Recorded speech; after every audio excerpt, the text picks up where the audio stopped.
Penguin has gotten way nastier and volatile this week as the way he just eliminates a loose end after somebody identified him because of the fact he used to work for Fish Mooney. The main story this week was the disappearance of Ronald Danzer and several other people that were not exactly clean-cut Gothamites disappearing. Ronald Danzer was a wealthy philanthropist in Gotham that kind of robbed Gothamites out of 30 years worth of savings and pensions, and a figure only known as the Balloonman is taking people out by handcuffing them to a weather balloon and have them float over Gotham till they go splat. Now, some would argue that this is just a good Samaritan doing the city a favour. However, there are others that would see that this is a guy with being a vigilante taking it that little bit too far. A good example of this would be the Phantasm from Batman Mask of the Phantasm from 1993. Man, that movie was awesome. There is way more tension between the future Mrs. Barbara Gordon and Renee Montoya, as the story hinted very much that the two used to be lovers back in the day, and that Barbara has a past as a drug user. Now, from a creative standpoint, this actually is good character depth and building for Barbara, because that actually gives her some layers to work with and is not just a stereotypical Mary Sue, as we've seen with so many other comic book characters in the past. So, I kind of like that. This is good for her.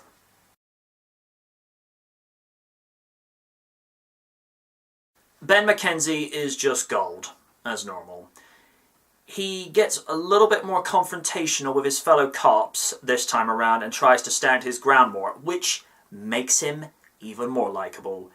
He continues to cement the fact that he wants to facilitate change in the police department and in Gotham City. Robin Lord Taylor just continues to improve as Ozzy Cobblepot each week, with his various devious tactics of how he gets what he wants. Donald Legge continues as ever to be as unsubtle as Harvey Bullock, which actually gives the character a lot of depth and personality, and is such a good contrast to Jim Gordon's straight arrow by the book mentality. Jada Pinkett Smith is not as used as much compared to last week, but when she is used this week, she's a lot more cold and ruthless with the way she just has her lover sent to the chopping block. Mental note, never ever take that girl out for a date. Ugh. Disappointed that David Mazouz was underused again this week, and that's really such a disappointment as he's such a good actor at such a young age. Now, I will grant this is not Bruce Wayne's show, but at the same time, he could have been used a lot more creatively.